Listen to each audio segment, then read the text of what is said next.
ce n'est pas pour les non-chrétiens. Mais si tu es là que tu n'es pas chrétien, ok, le Seigneur va te parler. Vous voyez, quand il y a une réunion des gendarmes, quand les gendarmes se réunissent, excusez-moi, ce n'est pas que les musulmans sont des bandits ou autre chose. Quand les gendarmes se réunissent, les voleurs n'assistent pas. Ce petit peu, c'est pour nous. Et ce que tu vas apprendre ici, tu ne vas pas donner ça de l'autre côté. C'est pour ton équipement. Tu vois? Voilà, ça, c'est pas de l'évangélisation. C'est la formation pour évangéliser les musulmans. Voilà. Et on se comprend bien. On va essayer d'introduire.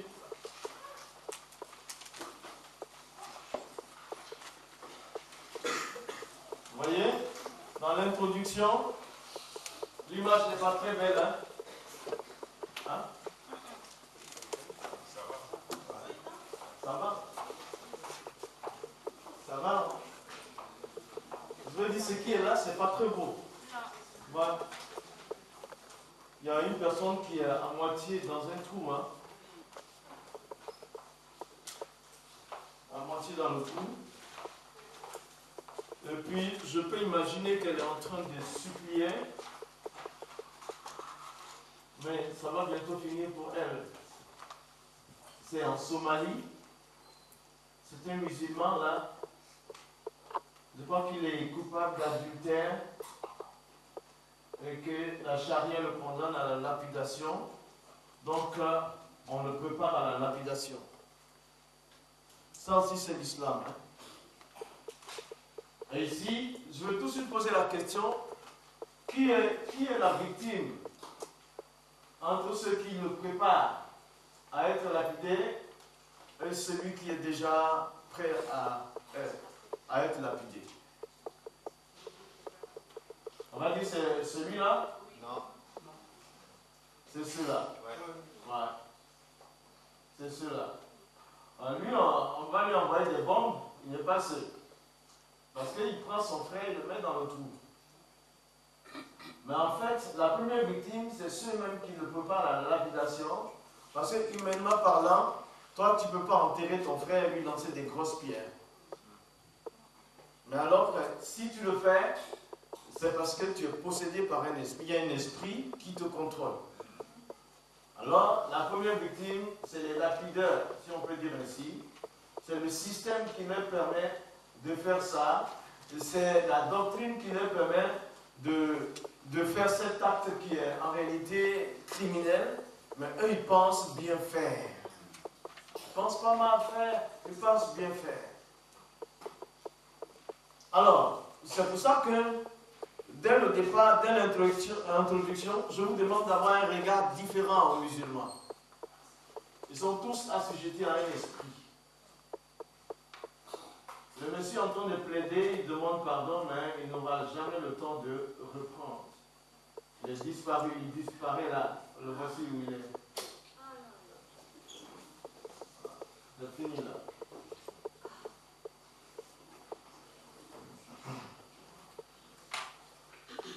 Ça se fait en Somalie, ça se fait en Iran, ça se fait un peu partout. Ça se fait où la charia existe. Est-ce que vous voulez que ça continue de se faire? Ça dépend de vous, ça. Parce que vous, vous êtes l'église de Jésus-Christ. Ensemble, nous pouvons arrêter ce genre de choses en allant d'abord permettant la délivrance de ceci, de cet esprit de l'islam. Et puis empêchant des morts comme ça. C'est l'église qui peut travailler. C'est l'église qui peut agir. Ça, c'est notre introduction. C'est l'église qui peut gagner les musulmans. C'est l'église qui a le Saint-Esprit. C'est l'église qui a la parole de Dieu. C'est l'église qui a Jésus-Christ. C'est l'église qui connaît la profondeur de l'amour vrai. C'est l'église aussi qui a la puissance au-dessus de toutes les puissances. Donc si elle n'intervient pas, qui va intervenir? Vous allez dire aux politiciens, ils ne peuvent pas. Vous allez dire même à des scientifiques, ils ne peuvent pas.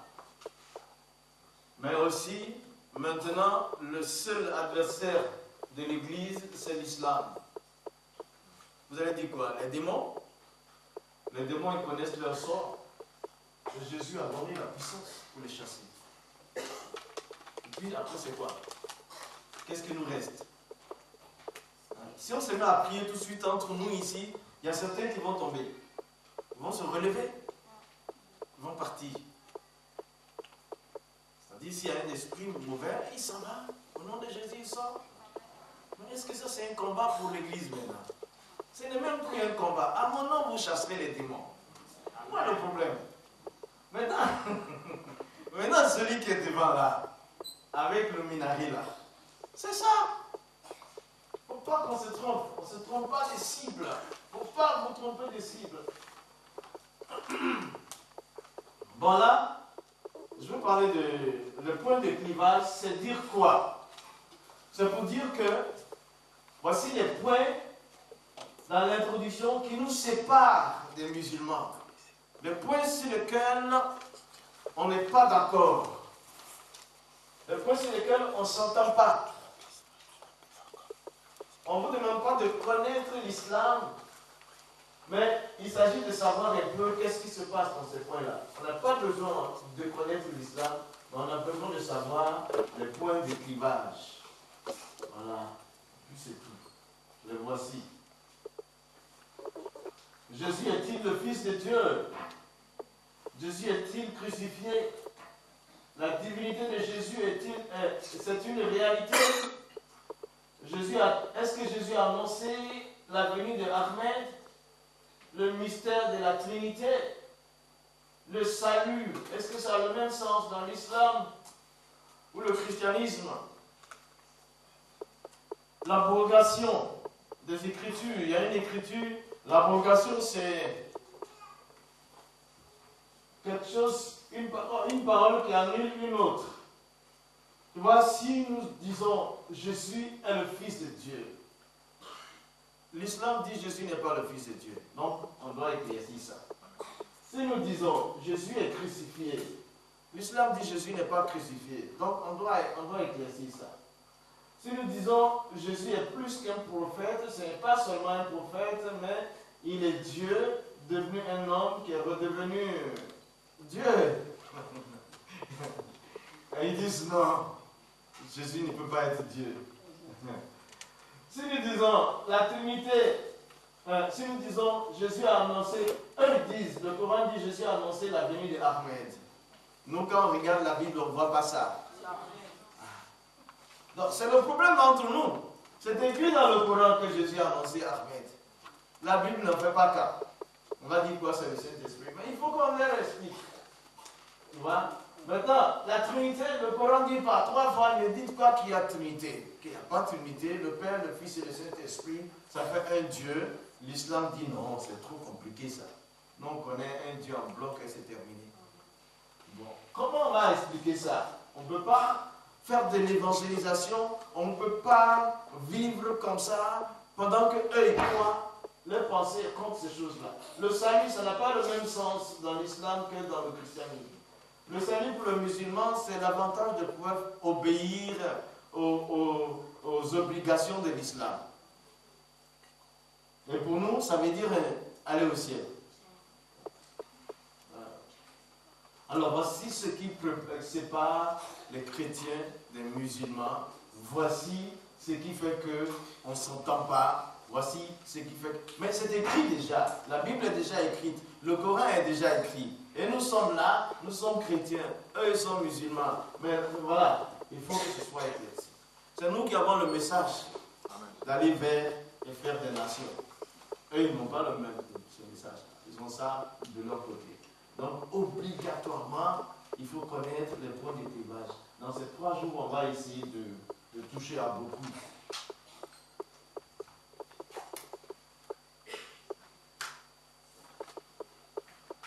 On est dans l'introduction.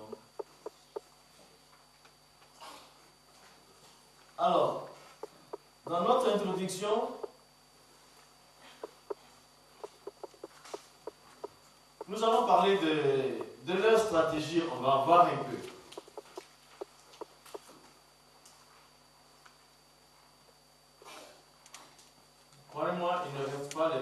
dans une chaussure.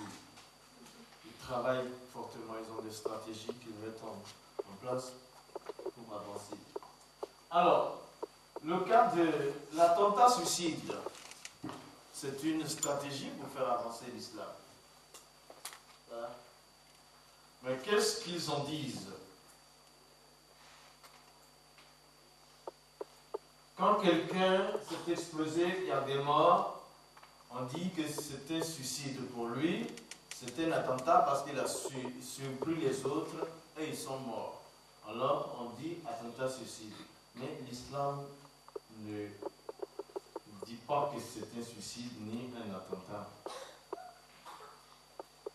Ce que vous pouvez faire, vous pouvez résumer les phrases sur les diapos. Ça, vous pouvez prendre ce que vous pouvez, mais il faut résumer. Pour se défaire de la mauvaise image publicitaire que véhicule l'islam terroriste, certains prétendent que l'islam ne peut pas pousser à commettre des attentats suicides, puisqu'il interdit le suicide. Si l'islam interdit le suicide, il dit celui qui se suicide n'arrive pas au paradis, c'est eux qui disent. Et pour nous aussi, c'est la même chose. Mais pourquoi dit-on qu'il y a attentat suicide, mais on voit aussi les gens qui s'explosent? Face à ce problème, les spécialistes du droit islamique s'accordent sur le fait que l'attentat suicide est légitime si la mort n'est pas une fin en soi.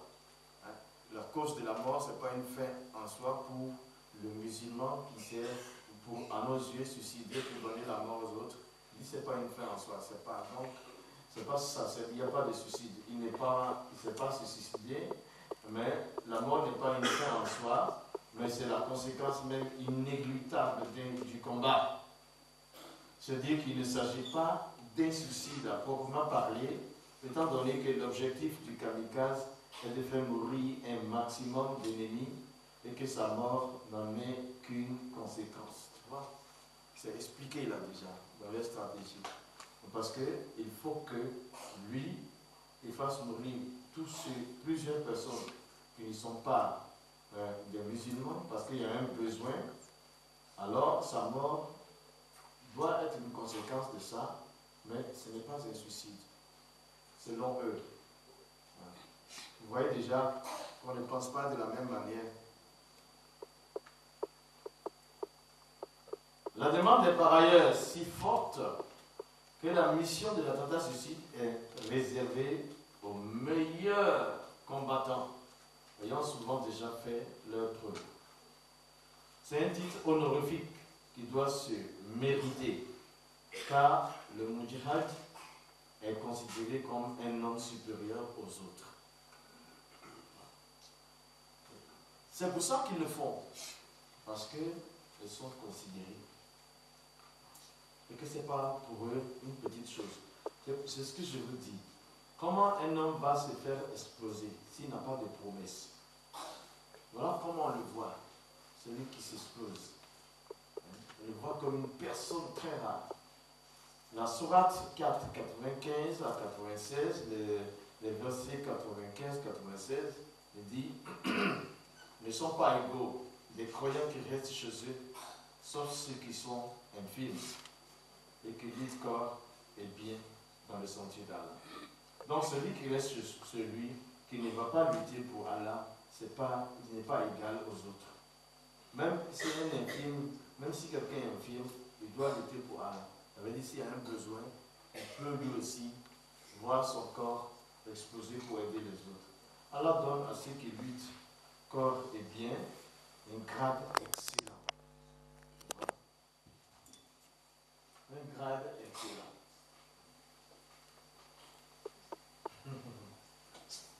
Parce qu'ils font le suicider.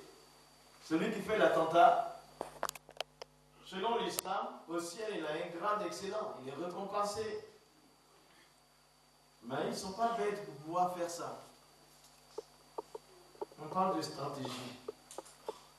Et à chacun, Allah a promis la meilleure récompense en lui accordant une rétribution immense, des grades de supériorité de sa part, ainsi qu'un pardon et une miséricorde. Ouais. Non seulement il est pardonné, et puis il est considéré comme un être supérieur. Donc ça encourage les gens à le faire pour faire avancer stratégiquement. Pour faire avancer l'islam. C'est une des stratégies par laquelle l'islam fait avancer. L'islam avance. Et en même temps, ça fait peur aux autres. Comment tu peux combattre quelqu'un, même ceux qui ont les armes, contre les musulmans, soit en Afghanistan ou en Iran ou ailleurs, ceux qui sont armés, les armées d'Occident qui combattent l'islam avec les armes. Quand tu veux protéger sa vie, que lui ne veut pas protéger sa vie, c'est pas possible. Il n'y a pas de combat. On dit chez nous en Côte d'Ivoire, il n'y a pas match. Quand tu protèges ta vie, lui, il ne veut pas protéger sa vie. Donc vous allez faire comment? C'est pour dire que ce n'est que l'Église. Les armes ne peuvent pas combattre l'islam. Donc aussi, comprenez, lui, il veut être pardonné. Il veut aller il veut aller au paradis. Il veut se faire pardonner. Il veut monter en grade. Donc il fait la chose. Il fait le combat, il se suicide. Et nous on dit suicide, mais lui il se bat, il est honorifique. C'est parce qu'il y a une promesse pour lui. C'est pour ça qu'il fait. En réalité, il est séduit. Il y a un esprit de mort derrière. Donc encore, celui qui s'est suicidé, celui qui a fait le combat, il est musulman, il croit avoir bien fait, il est mort pour sa famille, il ne vit plus, pour sa mère, il ne vit plus, pour sa nation, il ne vit plus, et il a donné la mort à plusieurs personnes parce que lui croit que Allah lui pardonne toutes ses mauvaises actions. Par rapport à ça, il sera au paradis. Donc il le fait. Qui est la victime? C'est lui d'abord. C'est les musulmans eux-mêmes qui sont des victimes. Et quand vous voyez ça à la télé, on dit non, non, ces gens-là, il faut les écraser. Mais c'est le contraire, il faut les aimer. Il faut chercher à les sortir de cette doctrine. Ne haïssez pas les musulmans. La Bible nous avertit, on ne lutte pas contre la chair et le sang. Amen. Je vais vous dire ça 10 fois. Ce n'est pas Abdullah ou Youssouf qui est le problème. C'est l'esprit qui est en lui. Amen. Lui, on l'aime, non? Amen. La mort du Moujihad, ça veut dire celui qui fait le jihad, est annoncé comme étant une bonne nouvelle qu'il a atteint le paradis. Mais qui veut? Tous les musulmans veulent aller au paradis. Aucun d'entre eux n'est candidat pour l'enfer. Donc c'est une bonne nouvelle. Ah, il a réussi. Il y a Allah. Allah Akbar. Allah est grand. Hein? La mère, elle est, mon fils, il est au paradis. 9 mois durant, elle l'a enfanté. Elle-même, là, elle oublie qu'il y a d'autres mères qui perdent leur enfant à cause de son fils. Mais à cause de l'esprit qui a lié son fils et elle-même. Oui, mais le fameux butin, tu vois, il ne perd rien. Il y a le butin. S'il est vivant, il a le butin, mais s'il meurt, il a le paradis. Donc il n'a rien à perdre dans les deux cas. Hein? Alors, voici. Mais attends, entre nous, vous croyez que les musulmans, ils sont quoi? Quelqu'un va se faire exploser parce qu'il a envie de se faire exploser? Non. Il se fait exploser parce qu'il a des intérêts. Il a le paradis pour lui selon sa doctrine. Et il a tout. Ça fait partie des stratégies. C'est en Asie où les Chinois, s'il est fâché, il prend essence, il met sur lui-même et puis il se brûle parce qu'il a perdu sa maison pour juste manifester. Il y a des gens qui se réunissent quelque part, le G5 ou bien le G28 se réunissent. Lui, pour manifester l'état d'une situation, ça va devant cette assemblée-là, mais et puis on se dit, mais c'est l'islam, c'est pas ça. Parce qu'elle a dit. Elle dit le butin, c'est pour le prophète de l'islam, pour Allah et le prophète de l'islam. Ils doivent donner, la sourate 8, verset 1, le butin est à Allah son messager. Hein? Allah est servi dedans et son messager est servi aussi. Voilà. Aujourd'hui, le messager de l'islam, le prophète Mohammed, il n'est pas là, mais il y a la mosquée, il y a d'autres campagnes, donc il donne pour financer.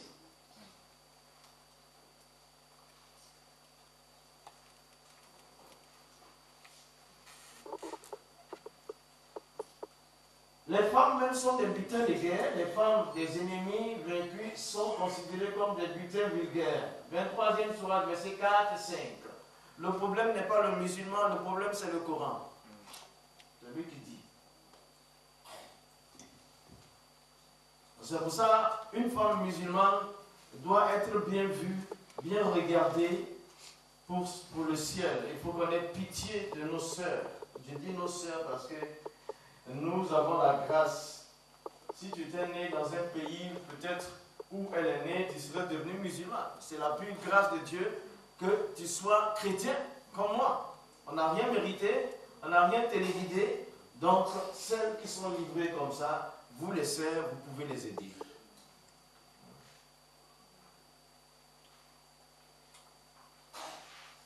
Tu vois, hein? Ceux des croyants qui s'acquittent de leur zakat. Zakat, c'est un peu, on va dire, la dîme. La 10e partie de ce qu'ils ont reçu comme butin ou truc, et qui n'ont de rapport sexuel qu'avec leur épouse. C'est normal d'avoir des rapports sexuels qu'avec son épouse. On ne va pas où aller, on peut mettre ça dans un arbre. Et puis, et leurs esclaves. Les esclaves, ils sont où? Butin de guerre. Aussi.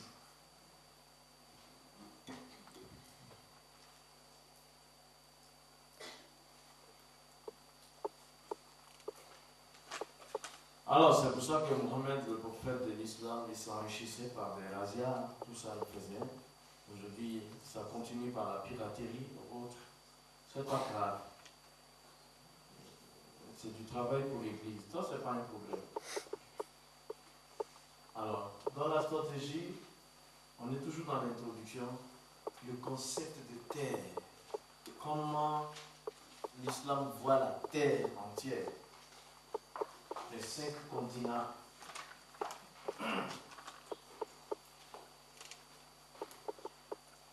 Les 5 continents, comment on voit la terre? Ça même là. On va poser une question tout de suite là. À nous les chrétiens, y compris moi-même. Comment l'Église voit les 5 continents? Quand on regarde l'Australie, ce sont des Australiens. Quand on regarde les États-Unis, les Amériques, tout ça, oh, ce sont des Américains. Quand on regarde l'Afrique, oh, c'est des Africains. Quand on regarde l'Europe, oh, on est venu chez vous ici pour tant de temps, c'est des Européens. On les regarde comme on les voit. Mais si on peut les voir avec les yeux de Jésus. Quand Jésus regardait cette foule, il dit, oh, ils sont languissants et abattus, ils n'ont pas de berger. Il faut que l'Église regarde la terre avec les yeux de Christ. Comprends? Les musulmans, ils ont leur manière de regarder la terre. La terre est une grande mosquée pour eux. Parce que la terre, c'est une grande mosquée, ça nous appartient. Tu vois? Ils sont bien motivés. Quand tu regardes la terre, c'est quoi? Quand tu regardes la terre, tu dis, poum, il y a un là-bas. Lui, il parle pas en langue dans son église. Oh là! C'est comme ça. Lui, il voit la terre comme une grande mosquée de musulmans. Tu vois comment il la divise? On va dire en 4. Je vous parle des stratégies de l'islam. Ici, dans l'islam, c'est terre d'islam. Terre d'islam, ça veut dire tout le monde est musulman. Ou bien 99,% ils sont musulmans. L'islam, c'est ça. Un pays comme l'Arabie Saoudite, c'est dans l'islam, c'est terre d'islam. Partout où l'islam est en majorité, c'est une terre déjà qui appartient à l'islam. Et puis après, tu as au deuxième point, dans al-Harb, ça c'est terre des infidèles. Une terre où il y a peu de musulmans, il n'y a pas beaucoup de musulmans. Et c'est là, il y a peut-être une centaine ou bien qui sont musulmans. Et le reste, alors, ce sont des caves.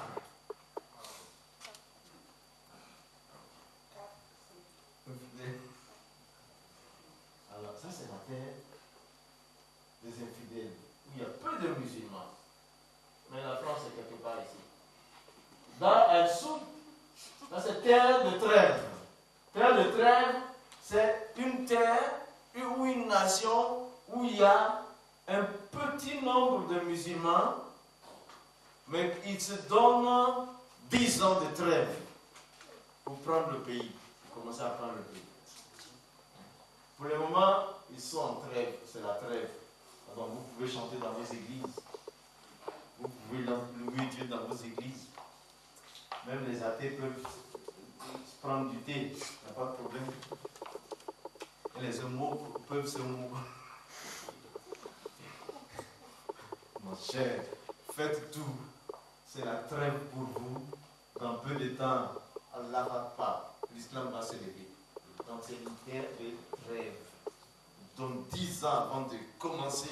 D'ici là, s'ils sont 100 dans un pays, ils seront 200, ils seront peut-être 500, 800. Et puis ils vont commencer la machine, va se mettre en marche pour prendre le pays. Quel est le plan de l'Église? Ne restez pas. Il est important que le chrétien connaisse la parole de Dieu. Moi, je suis pasteur. Dans mon pays, je suis pasteur. Je dis à mes chrétiens, lisez la Bible. Bien. Un chrétien doit lire toute la Bible au moins une fois par an. Combien d'entre vous ici ont lu la Bible, presque fini la Bible cette année, depuis Genèse à l'Apocalypse? Vous êtes où? Pourquoi je dis ça? Parce que moi-même qui suis devant vous, je dis à mon église, si un jour je fais une erreur dans la parole de Dieu, vous saurez. Vous allez dire, ah, vieux père, la erreur. Là, comme ça, nous tous, on ne va pas se tromper. Mais si les chrétiens ne lisent pas la Bible, si le pasteur s'est trompé, tout le monde se trompe. C'est beaucoup comme ça. Arrêtons ça. On a un problème d'église. C'est ici. Dans Al-Dawa, terre de mission. Hein? C'est une terre, ou bien c'est terre de mission ou terre de témoignage. Hein? Témoignage, c'est quoi? Il va arriver ici, la France actuellement, c'est une grande terre de mission pour l'islam. Donc, c'est une terre de témoignage. Il dit, Ashhadu an la ilaha illallah. Il n'y a pas d'autre Dieu qu'Allah. Ashhadu anna Muhammad Rasulullah. Muhammad est un prophète. C'est la terre de témoignage et la terre de mission. Ils sont en mission en France. Personne n'a dit, je viens en France pour propager l'islam. Nous tous, tout le monde dit, je viens pour travailler. Mais eux, quand ils viennent, ils travaillent autour d'eux.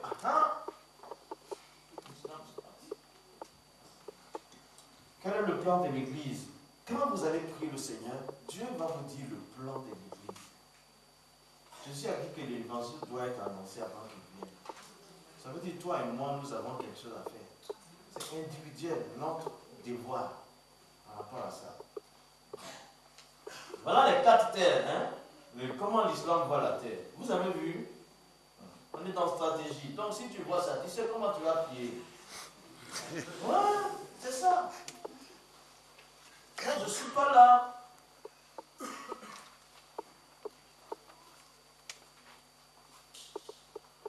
Je suis là pour vous booster.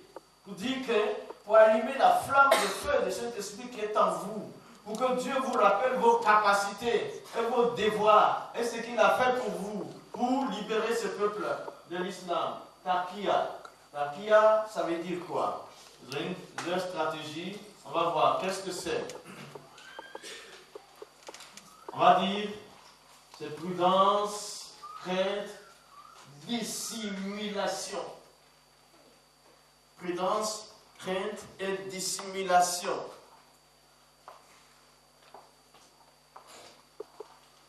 Dissimulation. La prudence, c'est bon. La crainte, ok. La crainte de Dieu, c'est bon. La dissimulation. Ça veut dire quoi? La sourate 3, 28. Que le croyant ne prenne pas pour allié des infidèles, à moins que vous ne cherchiez à vous protéger d'eux. C'est-à-dire, dans cette sourate, pour se protéger, pour avoir sa protection, je prends un infidèle pour ami. Sinon, si ce n'est pas ça, il ne peut pas être mon ami.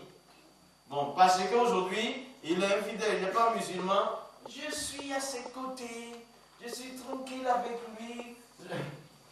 Mais dès qu'il y a une possibilité, je suis musulman. En réalité, ça veut dire quoi? Ouais. Ça veut dire un peu, ça veut dire la tromperie.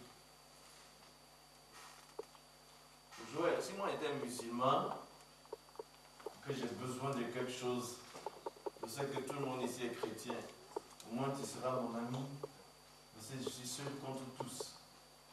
Mais après, quand je vais avoir autant de musulmans que vous êtes, là, je sors l'islam. C'est ça takia.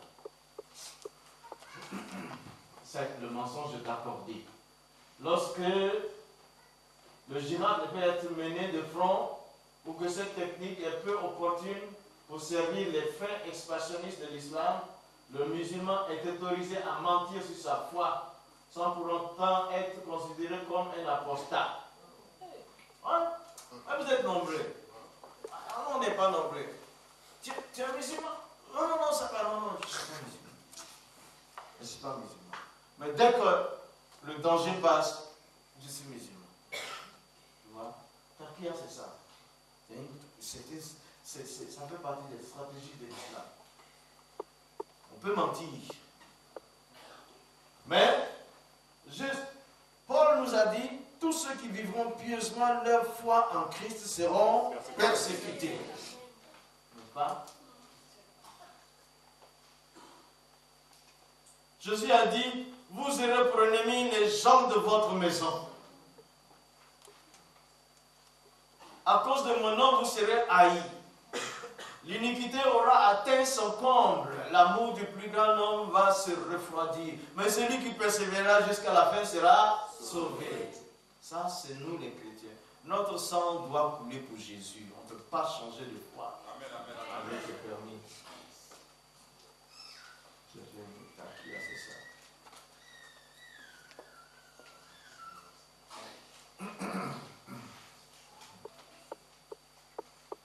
Ah. Bon, ça vient des chiites. Il y avait la grande guerre entre les chiites et les sunnites. Les chiites, ils avaient la stratégie, ils faisaient ça. Et maintenant, tout le monde a pris ça. Tout l'islam prend. Et c'est ce qu'ils font ici. C'est pour ça que vous avez des gens qui sont. Qu'on dit non, non, c'est un musulman modéré. Modéré comment?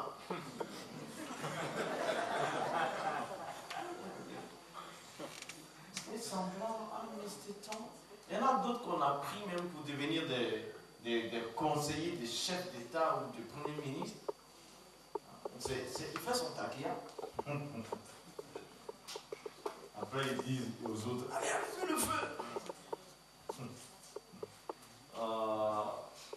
Donc, c'est l'introduction, hein, c'est les stratégies.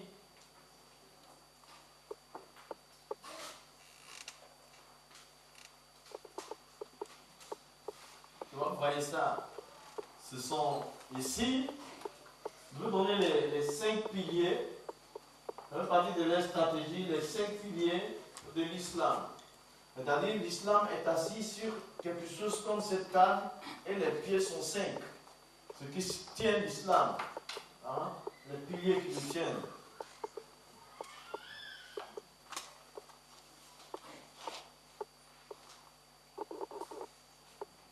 Vous avez premièrement, l'un des piliers, c'est la confession de foi du musulman.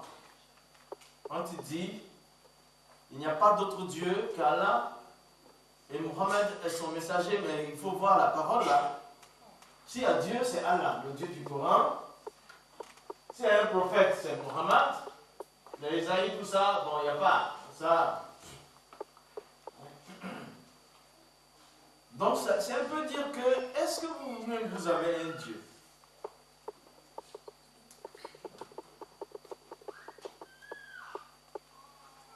L'un des piliers après, c'est la prière. Et la prière musulmane, on va dire, quand tu regardes, c'est un peu comme si les gens adoraient les astres. D'abord, ils se tournent vers le soleil levant. Hein, ça veut dire, là où le soleil se lève, se tourner. Dans chaque pays où se trouve, ils demandent où le soleil levant. C'est là il va se tourner et ça va correspondre à la mosquée de la Mecque là-bas. Bon, ils se tournent vers le soleil levant. Et puis, à 5h30, avant que le soleil ne se lève, 5h30, 6h30, ils commencent à prier. Maintenant, vers 13h30, 14h, quand le soleil est là-bas au milieu là, ils commencent à prier.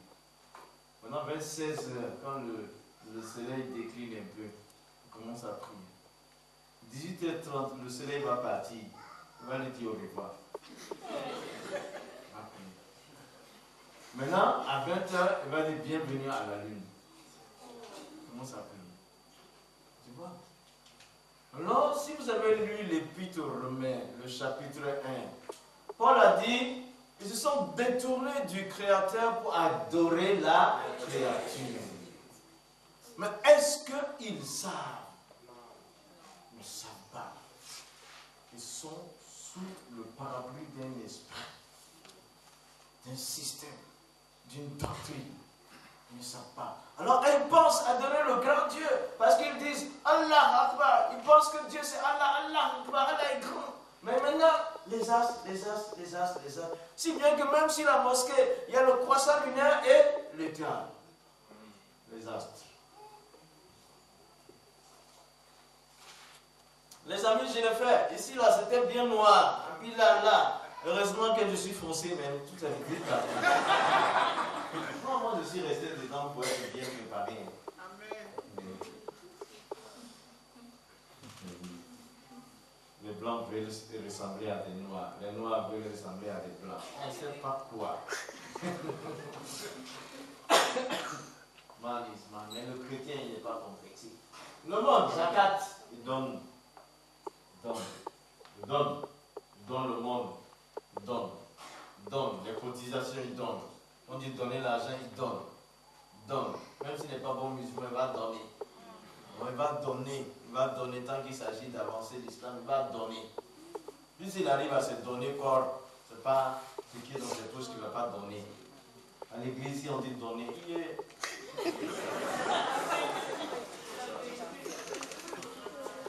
Ici, là, j'ai entendu beaucoup. J'ai entendu des choses. Des ascétiques, des maridiques, des quoi, des deuxième pilier, des quatrième pilier, je ne sais pas tout ça. Nous, on n'a pas ça. Tu ne travailles pas, tu n'as pas l'argent.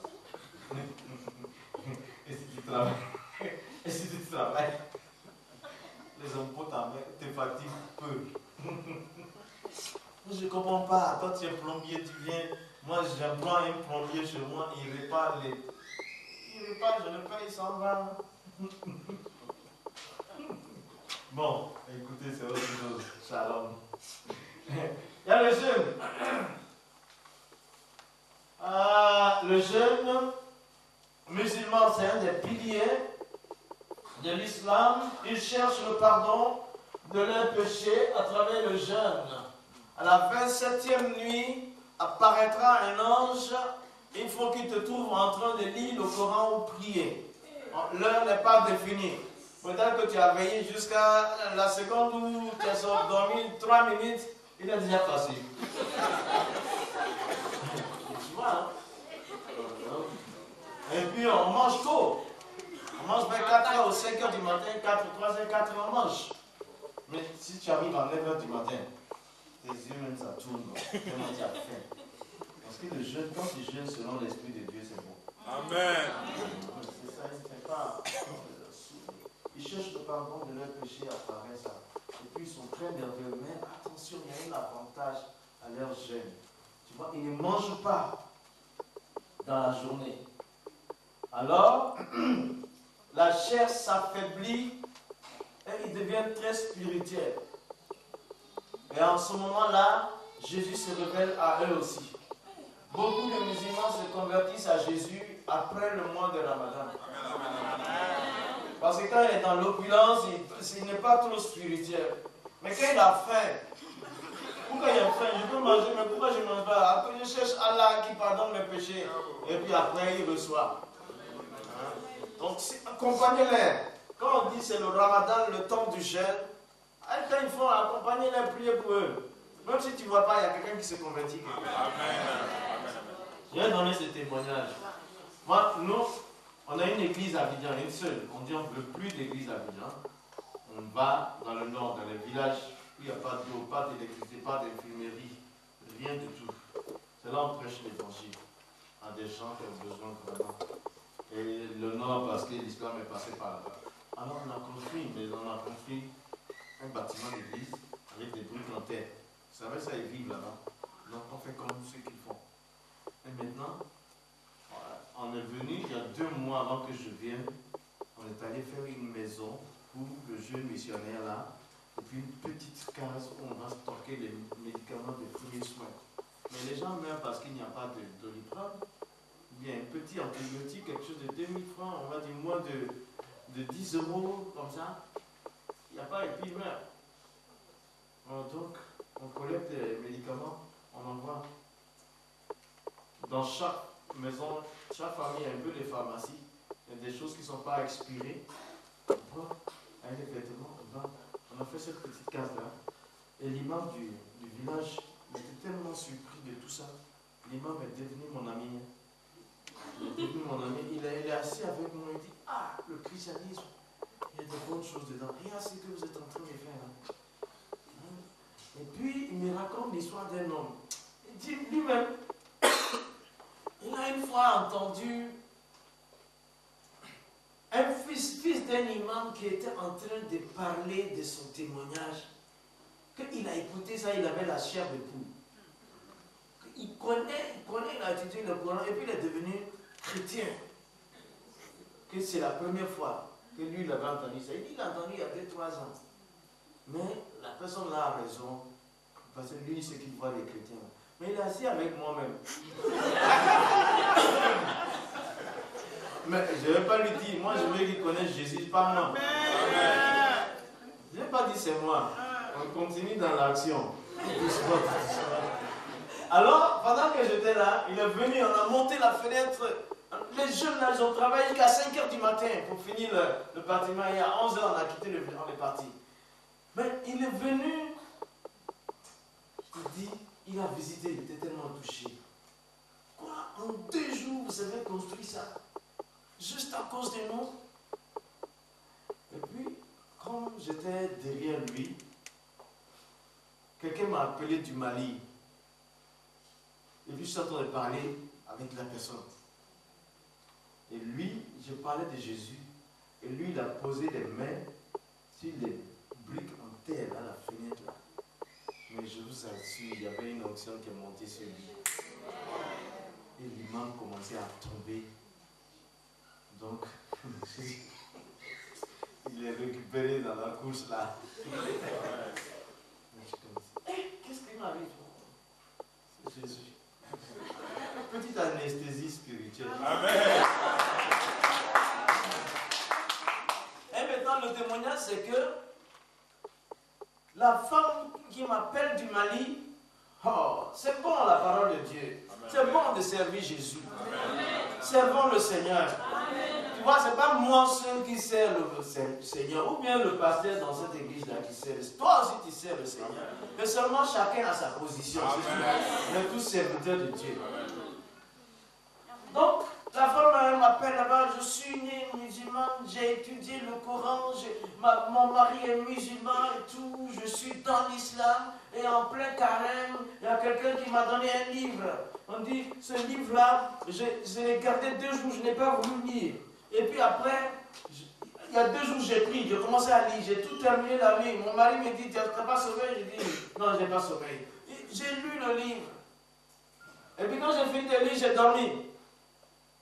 Dans mon sommeil, je me vois allant à l'hôpital. Et au guichet là, la personne qui va me recevoir écrit mon nom. Il dit, madame, vous êtes Ruth? Je dis, non, moi je suis Aïcha. Non.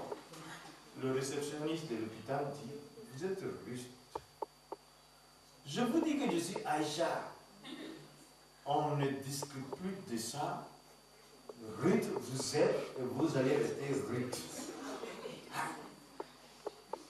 Ruth. Et puis elle se réveille du rêve.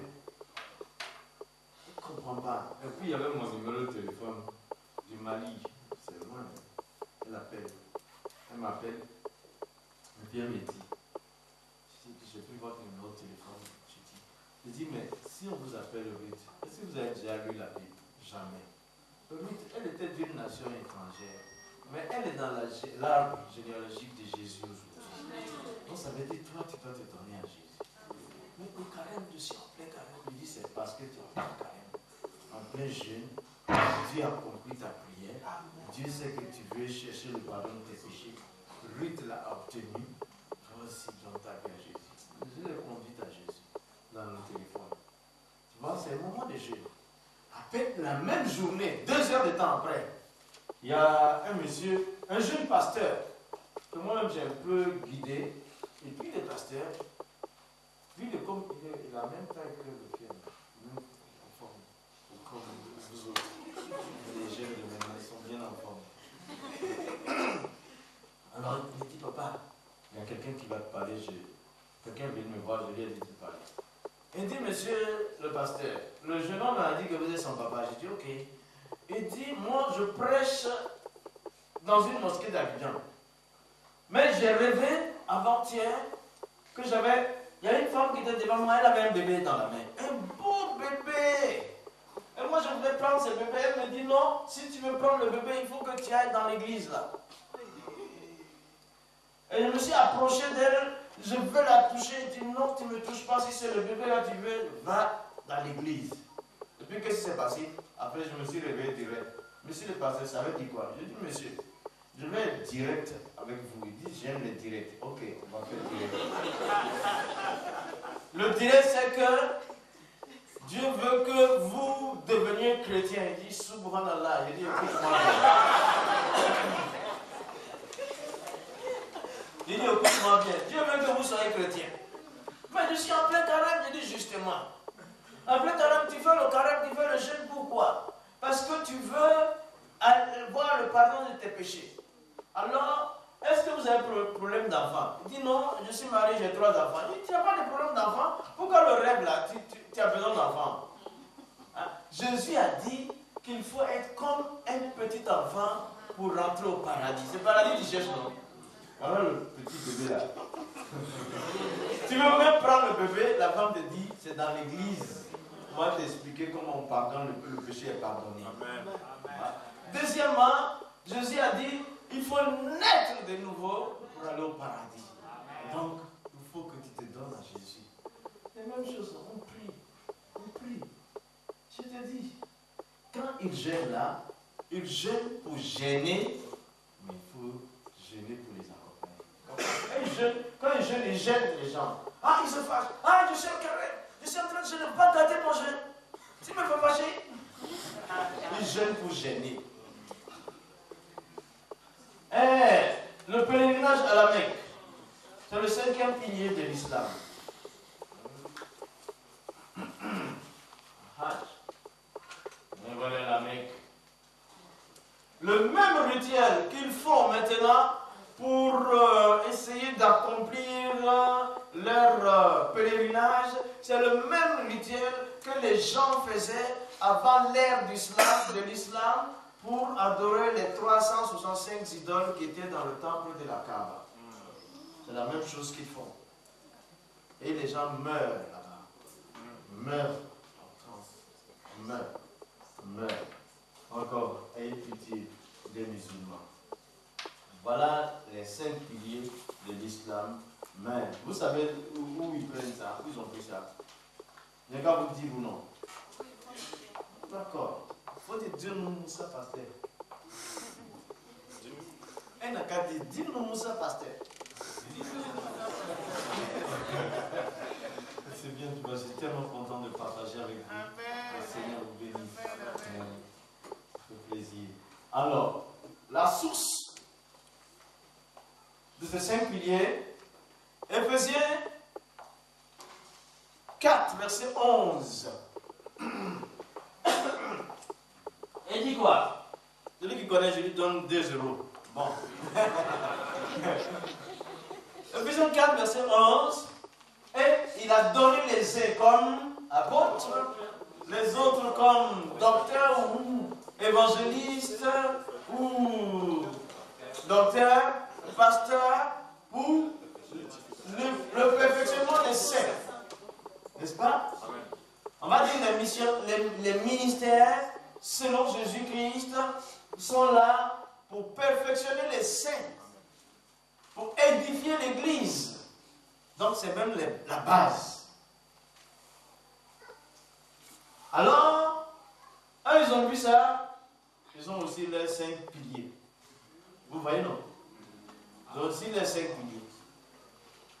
Sans ça, il n'y a pas d'islam. Sans les ministères, l'Église, comment?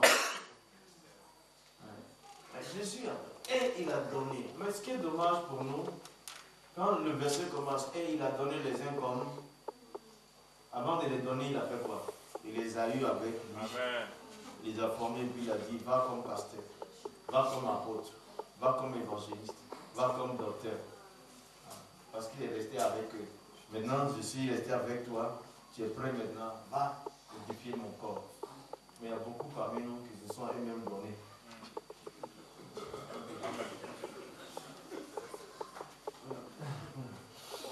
C'est les 5 piliers. On est dans l'introduction, les amis.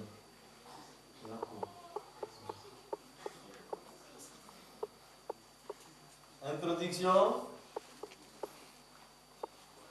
Ah, c'est bien. Le voile islamique. Ici, c'est coloré, bleu, blanc, rouge. Ah, c'est pas comme ça, elle est. Ah, c'est pas comme ça, quand même. Le voile islamique, certains disent que ce n'est même pas dans le Coran, que les gens font ça par fantaisie. Mais mon peuple n'arrive pas à toucher l'islam par ignorance.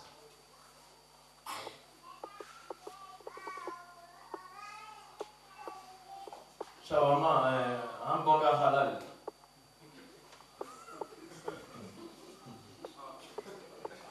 Il dit halal, une exigence. Voici, halal, une exigence pour vous et pour nous, un burger. Et puis il y a un voile à côté. Alors, voici les sourates qu'il y a à voir.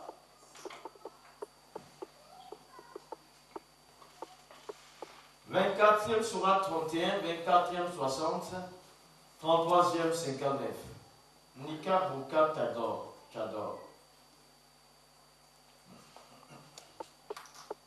Mais le voile, c'est une manière de se couvrir pour les musulmans, mais aussi c'est une manière d'imposer l'islam dans un milieu où toutes les femmes sont visage découvert. Tu vois une femme qui est voilée qui passe, elle est singulière à se faire remarquer. Elle dit contre tous les courants, j'impose l'islam. Il y a ça aussi, il y a cette mentalité derrière. Ils n'ont pas honte d'affirmer leur foi. Mais dans certains milieux, on ne peut même pas dire que nous sommes chrétiens. C'est le même sourate que vous avez copié. Par exemple, celle-ci.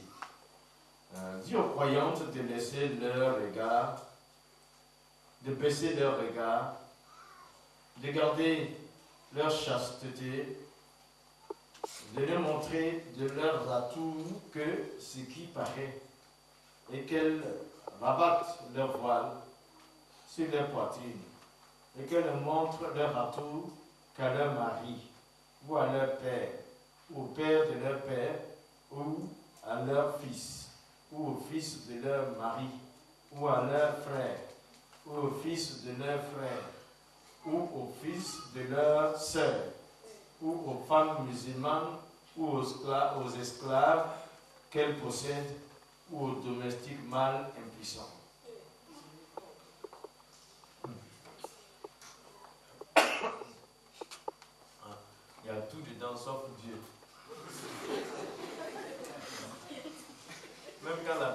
là-bas, il y a encore des anges. Il y a tout dedans. Ça pour Dieu. Même les domestiques mâles. Pas ceux qui sont normaux. Ceux qui sont impuissants, c'est-à-dire ceux qui sont castrés. C'est eux qui peuvent voir. Vous ne voyez pas que c'est affaire de jalousie de quelqu'un, ça là. Quelqu'un est jaloux de sa femme, il ne veut pas qu'on regarde sa femme, il en fait une doctrine. Mais regarde tout ceux qui peuvent voir son visage. Le fils de son fils, le fils de son papa, le fils de tanti, tout ça. Ils peuvent voir, sauf un homme qui n'est pas de la famille, quoi. Jalousie, mon cher. Il a emprisonné la femme parce qu'elle est belle, il ne faut pas que quelqu'un la regarde. Vous comprenez ton affaire là? Femme, c'est ton affaire. Mais c'est vrai. C'est ça. La source du voile islamique, c'est quoi? C'est le prophète de l'islam. Parce qu'il n'y a rien de Dieu dedans ici. Alors lui, un de ses compagnons, un jour, était en train de regarder une Fatimata, et puis il allait se cogner sur un obstacle, il s'est fait mal. En regardant la femme, parce qu'elle est belle, il se cogne comme quelque chose. Le prophète dit voile. Donc désormais, les femmes doivent se voiler. Après ça, le collier d'Aïcha. Aïcha a perdu son collier. Aïcha, c'est la femme qui l'aimait beaucoup. Celle qu'il a épousée à 6 ans, qu'il a connue à 9 ans. Elle a perdu un collier. Elle a mis du temps à retrouver le collier. On l'a vu toute une nuit, on ne savait pas où elle est partie. Et puis on la voit avec un caravanier. Mohamed était jaloux. Il dit désormais, tu dois porter ton voile. Il y a une verset coranique qui vient, la femme doit se voiler. Tu vois. Et puis, il voulait qu'elle porte le voile parce qu'il la trouvait tellement belle qu'il ne voulait pas que d'autres personnes posent les dégâts sur elle. Comme ça, on met la femme sous le voile. Une doctrine est arrivée pour ces circonstances-là. Ça fait pitié. Elles sont là, dans la chaleur souvent. Attends, où on est assis là, on a tous enlevé nos manteaux. Même moi-même. Mais elle ne peut pas enlever. Et puis, là-bas, après la mort, c'est pas bien là-bas aussi pour elle. Donc, c'est malheureux. C'est malheureux. Et une pitié des femmes. Il continue le verset. Et aux garçons impubères qui ignorent tout des parties cachées des femmes. Un enfant qui ne connaît rien d'abord. Et qu'elles ne frappent pas avec leurs pieds de façon qu'on sache ce qu'elles cachent de leur parure. Voilà. Ça veut dire qu'elle doit essayer de passer, ne pas faire du bruit, il ne faut même pas qu'on regarde même sa forme. La femme, c'est une belle créature. L'anesthésie a été inventée à cause d'elle. Ah.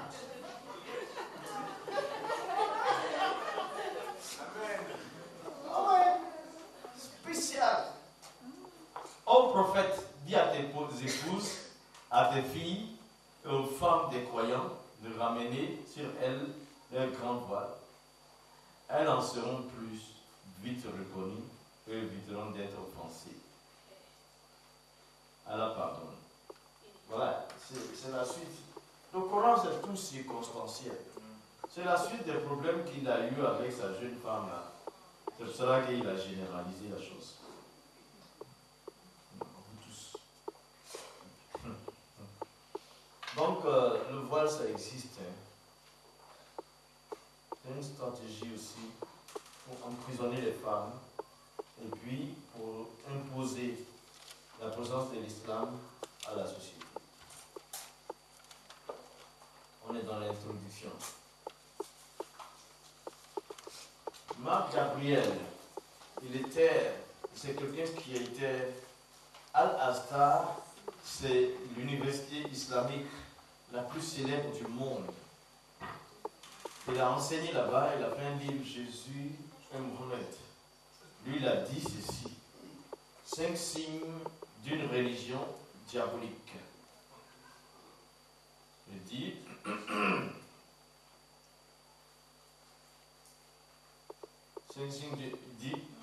voilà les 5 signes qu'il met là.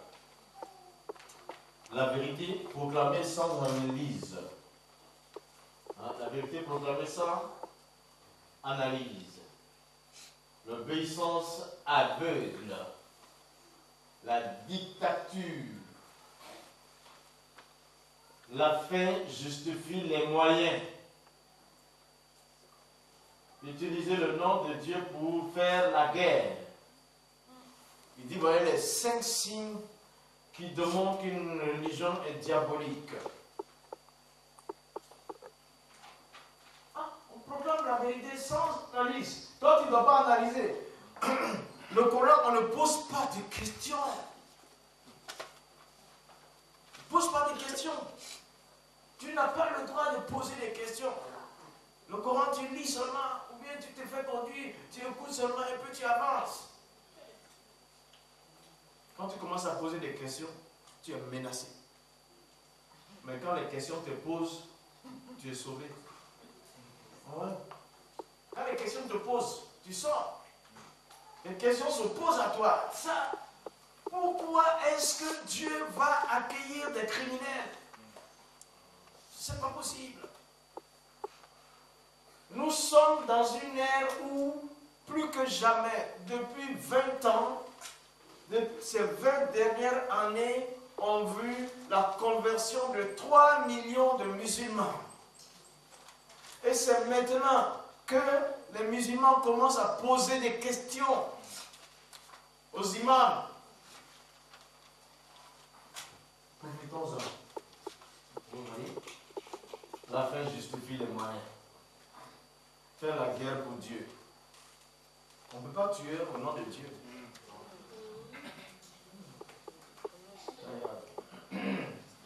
Ces jeunes, je pense que c'est en Iran, ces 3 jeunes-là, c'est leur tête qu'ils ont mis dans des boîtes. On les a décapités en public parce qu'ils n'ont pas accepté de renoncer à leur foi chrétienne. Ils sont là. Tu vois, ils mettent le pied sur une tête. Mais quand tu regardes, tu vois que ce sont des belles faces, de belles figures. Des jeunes. 3, 2 dans une même boîte. Parce qu'ils ont dit, nous sommes iraniens, mais nous sommes chrétiens. Coco, on tue. Tue au nom de Saint-Dieu. Pendu au nom d'Allah. Marc Gabriel a dit, vous avez vu les 5 points là.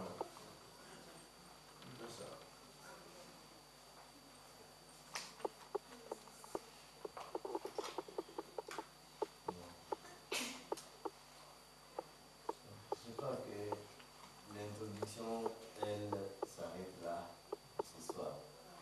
Est-ce que je peux avoir encore une demi-heure? Vous pouvez?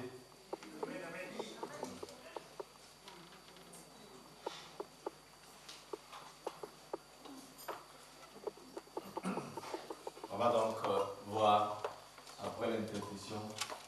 Quand vous avez un adversaire, votre problème c'est quoi? C'est de l'étudier, connaître qui il est. Donc on va voir qu'est-ce que l'islam. Ici, vous avez des images. Une armée islamique, des militaires pour l'islam, des gens engagés pour l'islam, des scientifiques qui sortent, des diplômés mais musulmans, des manifestants mais musulmans. Et ils ont tous le même signe. On a ici Hitler qui est en bas. L'islam, est-ce que c'est une armée?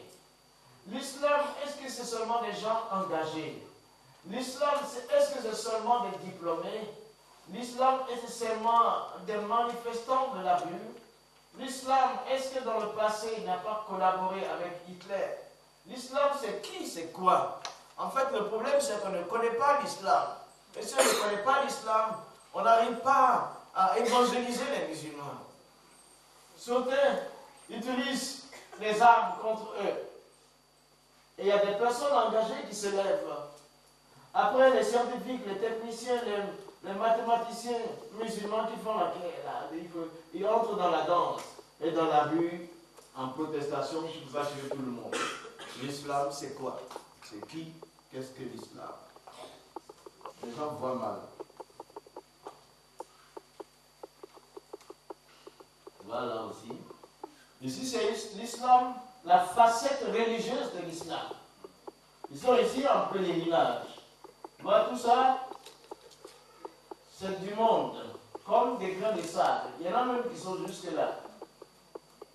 Mais celui qui est ici, là, il doit tout faire pour venir toucher à. Il faut qu'il touche la pierre là. Celui qui est là, il doit toucher. Et c'est ici qu'il y a beaucoup qui meurent. Beaucoup meurent là.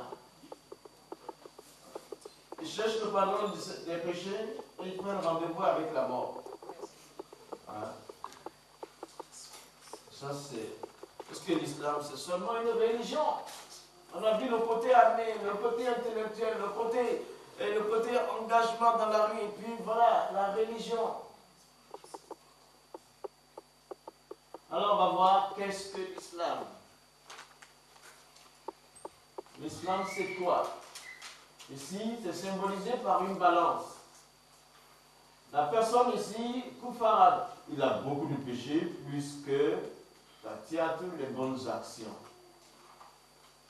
Donc celui-là, normalement, il doit aller en enfer. Parce que ses péchés dépassent les bonnes actions. Ça, c'est le symbole du jugement pour l'islam au dernier jour. Si le salut, l'avenir de quelqu'un dépend de l'équilibre, c'est compliqué. Qu'est-ce que l'islam? Ce que dit le Coran. Ce que dit le Coran de l'islam, c'est d'abord une vraie religion. L'islam se définit lui-même comme la vraie religion. C'est 4e, soit 3, versets 84 à 85.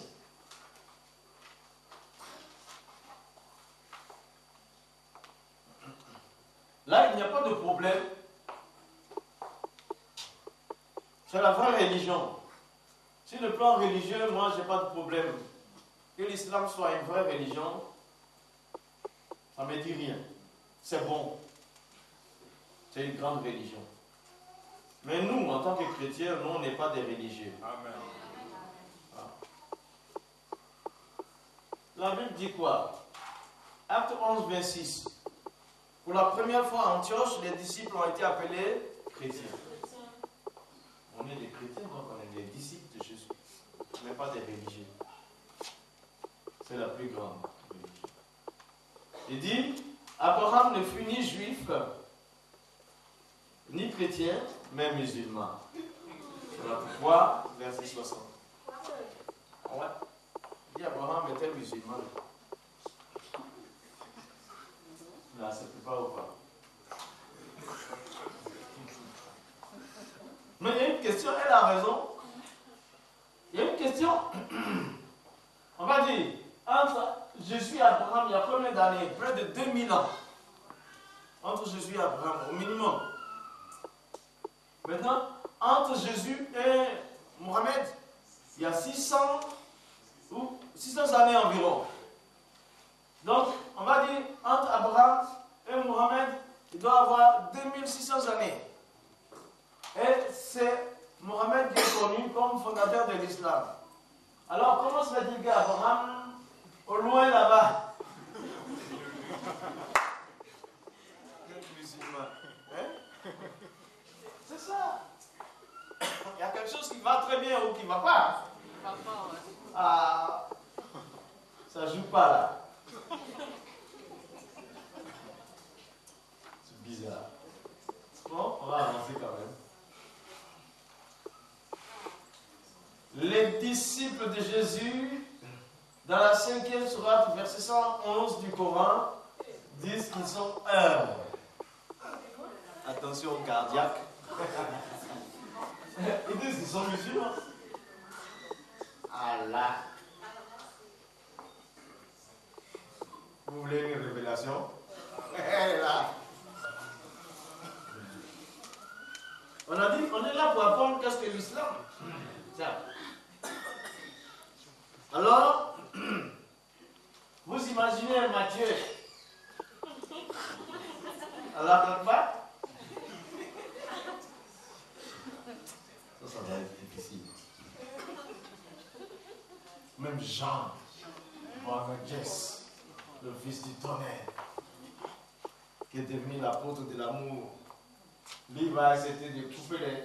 Il va faire jihad, boum. Mais c'est ce qui est écrit. Hein. Faites beaucoup attention à ça. Allah, le Dieu du Coran, recommande à Muhammad de devenir musulman. 27e surat, verset 91. Ah, ça aussi c'est une question. N'est-il pas le fondateur?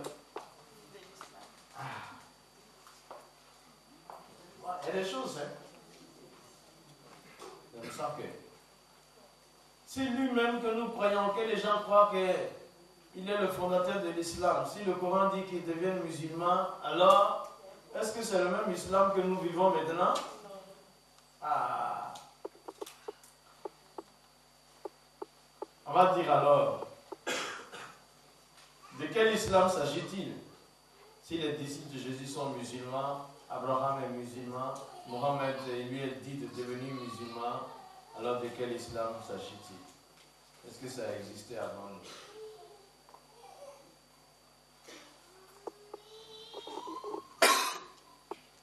Alors on va comprendre ça tout de suite. Le mot islam vient d'un autre mot, salam. Salam veut dire paix. Salam veut dire paix. Et islam vient de salam. Et islam veut dire soumission. Islam veut dire soumission. Vous voyez, hein? C'est bien. Là où il n'y a pas de soumission, il ne peut pas avoir de paix. C'est comme ça, salam, en arabe, l'hébreu il dit shalom. C'est la même racine. Donc, si islam veut dire soumission, c'est que islam veut dire soumission. Donc, un musulman, ça veut dire une personne qui est soumise à Dieu. Un musulman, ça veut dire une personne qui est soumise à Dieu. Vous voyez? Alors, retenez bien. Ici, islam, ça veut dire soumission. Musulman, c'est une personne qui est soumise à Dieu. Mais à Dieu, si vous avez bien vu que j'ai mis le grand D, c'est vraiment Dieu, le créateur de l'univers. C'est toute personne qui se soumette à Dieu qui est musulmane. Bon, commencez à réfléchir. Est-ce que toi, tu essaies de te soumettre à ton Dieu? Oui, non? Avec cela, tu essaies d'esprit. Tous les jours, tu essaies de te soumettre à ton Dieu. Donc, ouais, ça veut dire qu'on peut t'appeler comment? C'est le sens du mot. Ça ne veut pas dire quelqu'un qui se tourne vers le soleil levant pour faire cette gymnastique 5 fois par jour. C'est pas ça. C'est tout être humain qui se soumet à Dieu. Et musulman. C'est pourquoi ils ont dit là-bas que Abraham était musulman. Abraham était musulman, pourquoi? Parce que si c'était en arabe qu'on écrivait, on allait écrire musulman. On allait écrire soumis. Quand on allait écrire soumis. Mais on traduit musulman en français. Les disciples de Jésus dans le Coran, quand ils disent nous sommes musulmans, ils disaient nous sommes soumis. Nous sommes soumis Comment on va traduire ça? On va traduire musulman parce que le soumis est musulman. On comprend maintenant. On a dit, c'est pas c'est pour ça qu'on est venu faire de nous des musulmans. Mais en fait, la vérité, on veut traduire le sens étymologique du mot. Ça n'a rien à voir avec celui qui fait la vérité là. Est-ce qu'on a compris ça? Voilà, ça c'est là.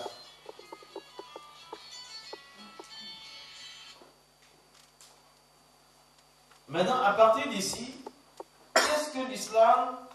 Nous entrons dans l'islam de manière pratique. On va voir quelque chose que on ne voit pas souvent dans les livres d'islamologie. L'islam de manière pratique. Vous allez voir.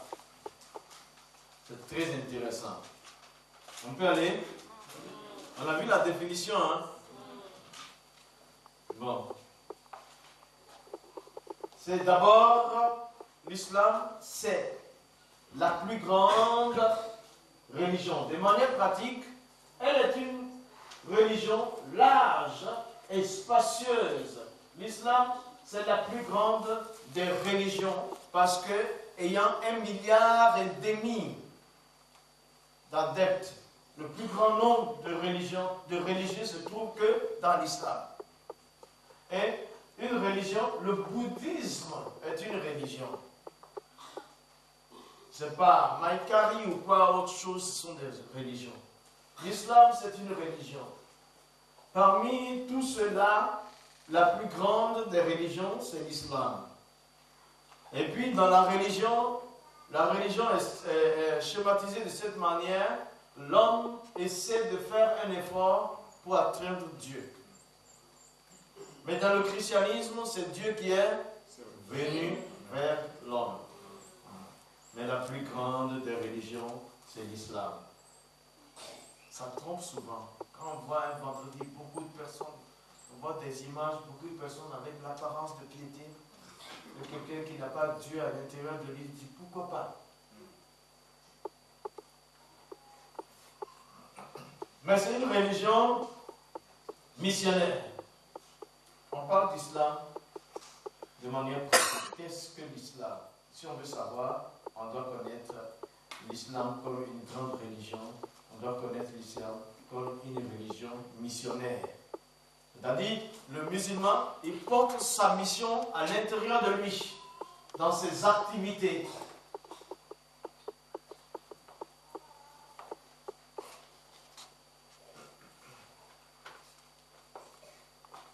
C'est de ça que je parlais. Personne musulman n'est venu en Occident ou dans un autre pays dans le but et ne déclare je suis venu islamiser.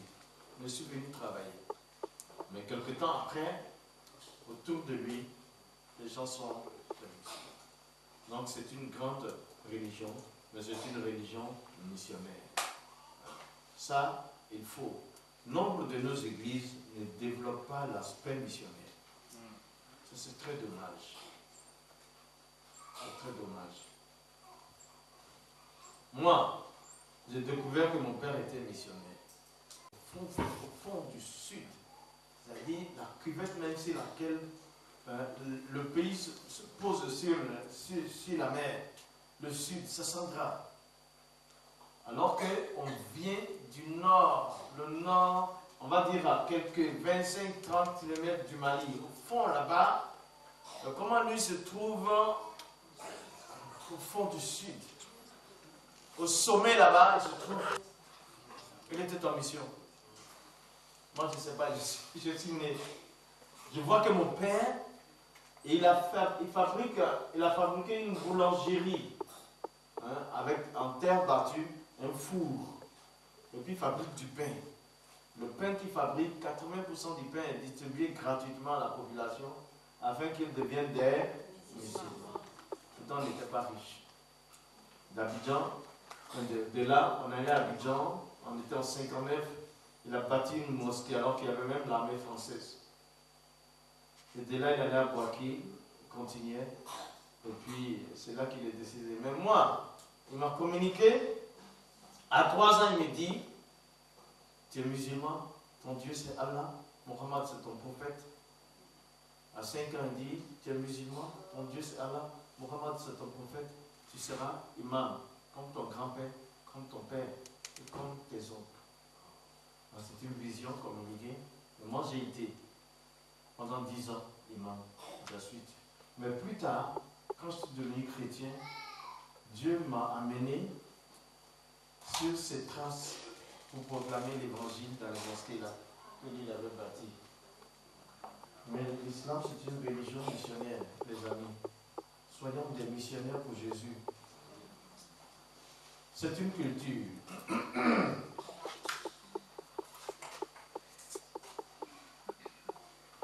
L'islam, c'est une culture. Je vais dire quoi? Ça, c'est très important. La culture de l'islam est une culture qui est supérieure à nos cultures, aux cultures de nos nations. Je veux dire, si un Français devient musulman, il perd sa culture française. Si un Américain devient musulman, il perd sa culture américaine. Voilà, c'est comme ça. Et il prend, parce que la culture musulmane est tellement forte qu'elle efface toutes les cultures nationales ou ethniques. L'islam, en tant que religion, a sa propre culture. Une culture, c'est un mode de vie. Hein? Donc, c'est ça. Si on n'arrive pas à comprendre ces choses-là, on a des problèmes. En fait, quand 1 Pierre 2, verset 9, quand il dit « Nous sommes une nation sainte, un sacerdoce royal, un peuple acquis, pour témoigner de celui qui nous a sortis de ténèbres à son admirable lumière. » Donc, nous sommes une seule nation avec différentes couleurs, différentes capacités, différents horizons, différentes géographies. C'est une nation sans frontières. Le peuple élu de Dieu est sans frontières. Mais qu'est-ce qui fait nos caractéristiques? Qu'est-ce qui caractérise cette nation? La sainteté. Une nation sainte. Un peuple élu alors. Voilà, voilà. Combien de couleurs on a ici? D'où venons-nous? Moi, je viens de 6000 km. Mais l'islam aussi est ainsi éparpillé dans les nations par sa culture. Par sa culture.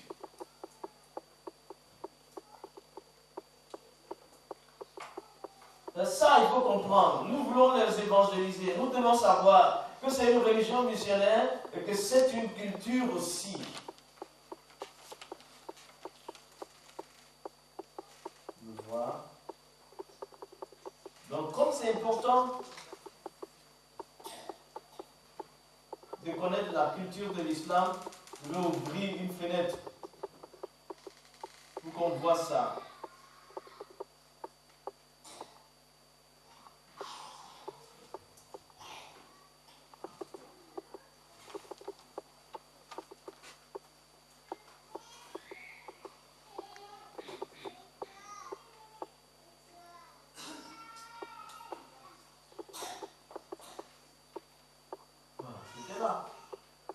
Oh, le vieux père.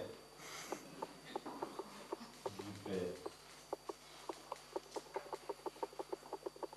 Pour ça, j'ai besoin de vous, les jeunes. Vous avez encore vos capacités, réflexion, la vue est bonne, tout. On va essayer de comprendre cette culture de l'islam pendant les 10 minutes qui suivent. Comprendre la culture de l'islam. Tu vois, la culture de l'islam, elle repose dans 3 cercles.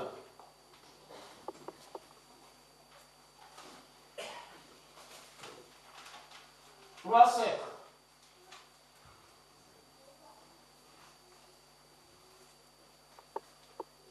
La famille proche. la famille proche, le musulman, sa femme, ses enfants, il est intégré dans sa famille.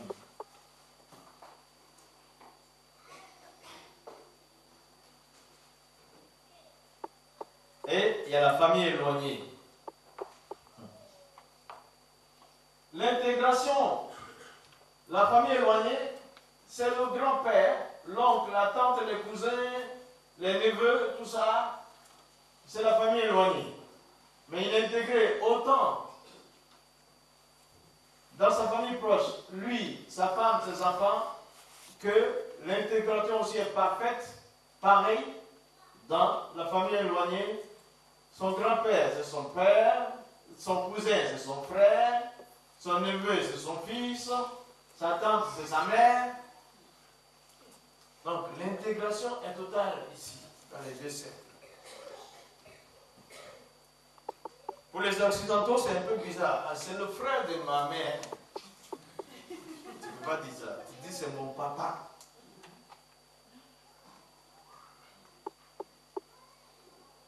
Même quand quelqu'un a épousé une femme qui avait déjà un enfant, on va dire c'est le fils de Joséphine.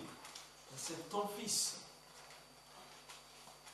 Le 3e siècle, c'est la Oumma, la communauté. Hein?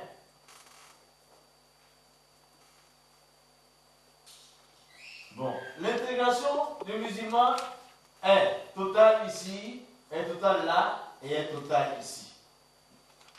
Maintenant, ça veut dire, s'il sort, il est désintégré du cercle familial proche, éloigné et de la communauté. Il a tout ça contre lui. Donc quand tu lui demandes d'accepter Jésus, il a besoin d'avoir l'opinion de la famille proche, éloignée et la communauté. C'est clair, non? Alors, est-ce que sa femme ou bien son mari et ses enfants vont dire qu'il faut devenir chrétien? Son grand-père, sa tante, son cousin, son oncle vont dire ouais, c'est deviens chrétien. Est-ce que dans la mosquée on va dire va à l'église? Alors, on comprend tout de suite que quand nous lui annonçons l'évangile, nous demandons presque radicalement son expulsion de ça. Et qu'est-ce qui te reste si ton père t'a rejeté? Qu'est-ce qui te reste si tes enfants te rejettent? C'est difficile. Mais ça, c'est la culture de l'islam. Aujourd'hui, on est tellement étonné. Depuis, je lui dis Jésus, je lui parle de Jésus, et il ne se convertit pas. Ça fait 2 ans seulement que tu lui as parlé de Jésus, et tu es pressé qu'il te convertisse. Et ça, il faut qu'il quitte. Il faut qu'il quitte, il faut qu'il quitte. Comprenez? C'est compliqué. C'est compliqué pour le musulman.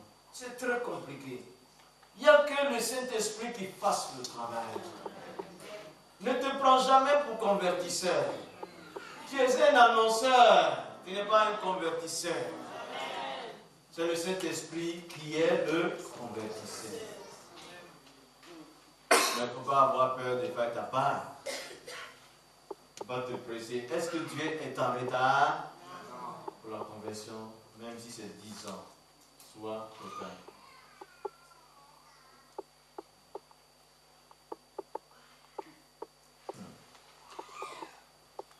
Moi, je dis, chacun des cercles a une importance dans la prise de décision de l'individu.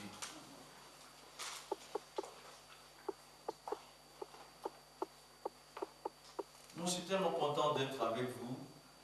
L'office ministère, comment Dieu a voulu que je sois là. Parce qu'à cette aujourd'hui, d'aujourd'hui jusqu'à la fin de la semaine, le même programme en Suisse. Je l'ai dit, ici, il y a des personnes, Dieu m'appelle.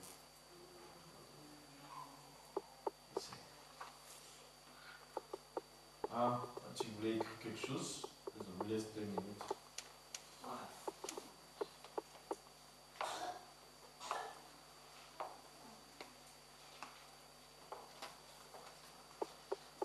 En 2004, quand je venais ici, j'ai entendu dire qu'il y avait 5 millions de Français, de musulmans en France.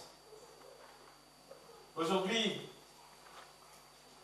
en 2010, J'ai entendu dire qu'il y a 10 millions de musulmans en France. Mais cela ne veut pas dire que Dieu ne travaille pas. Dieu travaille. Certains se convertissent. Ouais.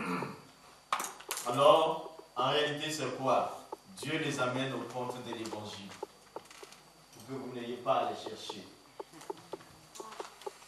Alors, ça c'est une famille musulmane. Qui est l'homme parmi les deux? Quel est C'est celui-là? C'est celui-là, effectivement. C'est elle qui est la dame. Et ça, c'est la jeune fille. Vous voyez ses yeux? Il dit quoi? Il dit, toi tu veux marier ma fille? Il attend qui va l'épouser. Tous les deux attendent qui va l'épouser. On encadre bien. Tu dois être musulman avant de la marier. Tu encadres, c'est comme ça. Dans la culture de l'islam, la vie du prophète de l'islam, Mohammed, était modèle en toutes choses et les hadiths sont une réalité. Les hadiths, c'est les records des paroles du prophète Mohammed. Ici, dans les hadiths, sont enregistrées les paroles du prophète de l'islam. Il est modèle dans l'islam. Quand vous allez parler de Jésus aux musulmans, évitez d'attaquer les autorités musulmanes, en particulier le prophète de l'islam. Tout ce que nous voyons, c'est pour notre connaissance. On n'est pas encore en train de dire ce que nous allons dire aujourd'hui.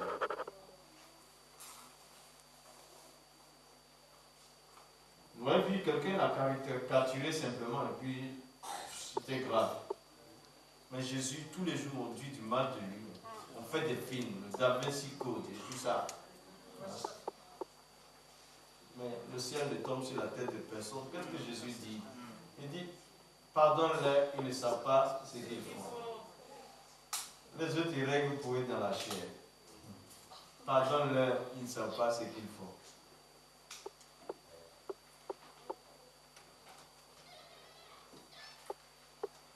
Ah, ça, c'est une phrase qu'il ne faut pas louper. Ça pour attirer ton attention qui répète là. Tu vas s'arrêter. Voilà. Il est écrit moi maintenant. Les Occidentaux se tournent vers l'avenir. Les musulmans cherchent à préserver leur tradition, leur histoire. Pas la même vision. L'intellectuel occidental, le scientifique ou bien l'informatiste, le scientifique, on va dire de manière générale, il dit maintenant ça va, on peut aller sur la Lune. Parce qu'il a progressé. Et puis l'autre dit, oh, on fait Microsoft, on fait le Skype, on fait tout pour le bien-être de l'homme. Mais le musulman, il prend toutes ces technologies pour développer l'islam. Il prend Microsoft, il prend Facebook, tout ça. Mais Obama, il a dit, il n'y a plus de concours pour aller, il n'y a plus trop pour aller sur la Lune maintenant, la NASA, etc., pour ramener pour approcher les musulmans ou quelque chose. C'est-à-dire les mêmes sciences que les autres prennent pour développer la vie de l'être humain, ils prennent cette même science pour développer en particulier leur histoire et leur tradition, en un mot, l'islam. C'est pour ça que c'est compliqué.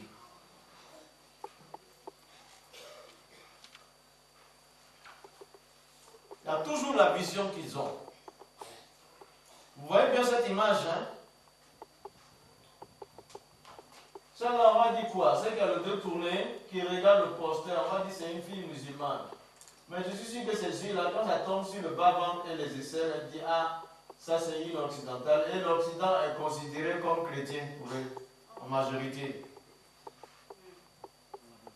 On dit, mais tu veux que je devienne chrétien pour mettre mon ventre dehors? Ah oui, des fois même à l'église, il y en a qui s'habillent déshabillés. pas essayer ça pour évangéliser un musulman. Tu vas lui passer un autre évangile dans la tête.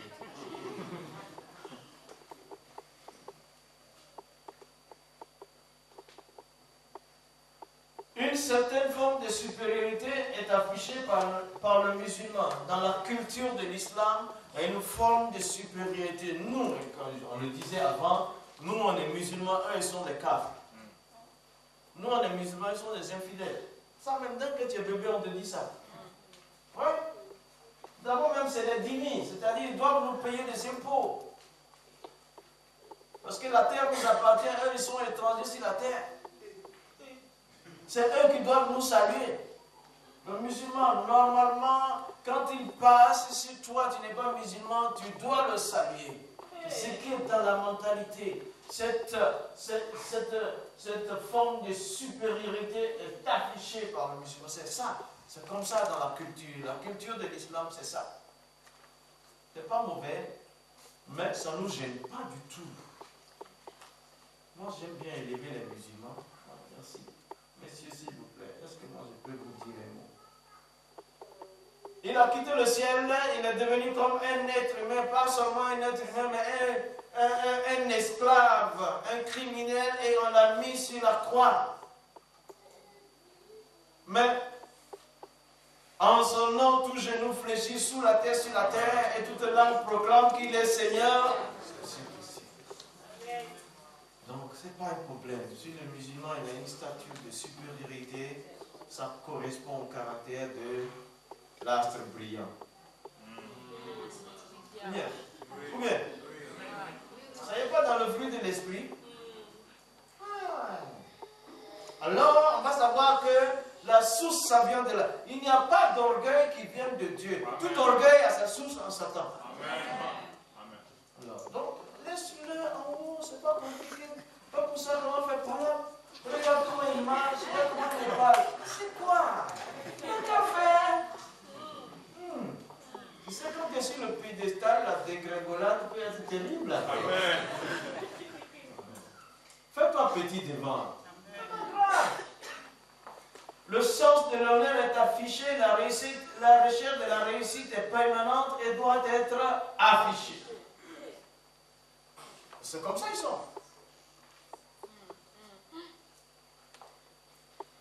L'honneur. Ils s'affichent qu'ils veulent réussir. Il n'y a pas de problème, il faut réussir. Nous aussi, on n'aime pas l'échec.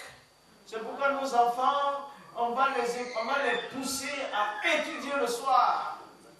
On va les aider à étudier, on va prier pour eux, on va leur dire, c'est pas seulement la prière, mais il y a le travail. Amen. Il faut travailler, nous on prie. Il faut étudier, nous on prie.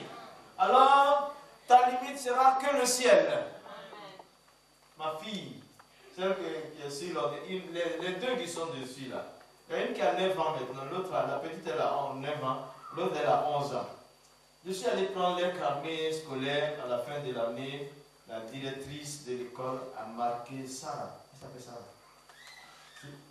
Only the sky can stop you. Seul le ciel sera ta limite. Parce qu'elle avait été première dans un concours. C'est une école anglophone, en même temps que les Australiens, les Britanniques, les Canadiens. Le même concours, le même jour, est passé là. Et la première, c'était ma fille. Et la directrice a dit, only the sky can stop you. J'avais les larmes aux yeux. Je dis, madame la directrice, c'est un défi pour moi. Ça veut dire, je dois continuer de pousser ma fille. Nos enfants ne sont pas faits pour l'échec. Nos enfants doivent réussir. Ouais. On n'a pas besoin de crier ça dans la rue, mais le soir, on lui impose la main avant qu'il tombe. On lui dit, enfant, tu es né pour être la tête et non la queue. J'ai un fils qui est ici, il a 23 ans, Jean-Baptiste. Il s'est roulé pour faire son stage. J'ai trop de mémoire, j'ai oublié. On l'a envoyé en stage. Quand il venait ici, Jean Mermoz en Côte d'Ivoire a été détruit dans la guerre. L'école française là. Et puis il y a une bourse pour lui. La veille, je lui dis quoi? Je dis, mon fils, regarde-moi très bien. Je ne lui ai pas dit, je suis un petit pasteur, et ta maman, c'est une petite pasteuse.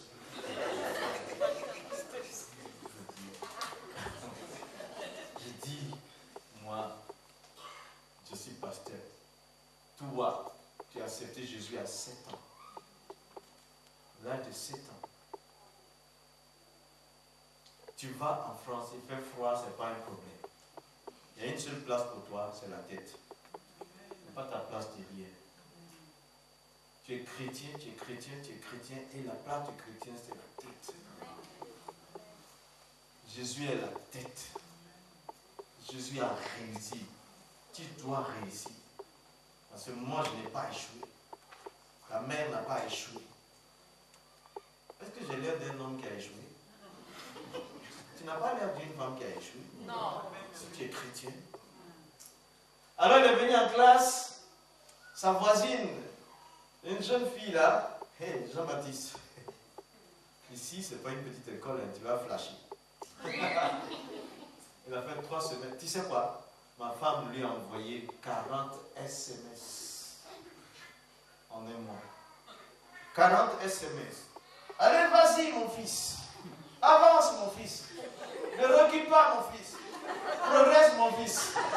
Jésus est avec toi. Le Saint-Esprit est avec toi. La parole de Dieu est avec toi. Lis ta Bible en tout. Aie le temps de lire la Bible. Aie le temps de méditer la parole. Aie le temps d'étudier. Tout va ensemble. C'est toi qui gagnes. Après les 3 semaines, il était premier dans toutes les matières. Là, il bac en France avec mention. Et puis il a passé 20 concours. Après, il a eu 19. Et tu sais, on l'a envoyé en Suède en stage. Il dit, papa, je suis le seul noir dans cette ville et il n'y a pas d'église. Je dis, voilà que tu es missionnaire.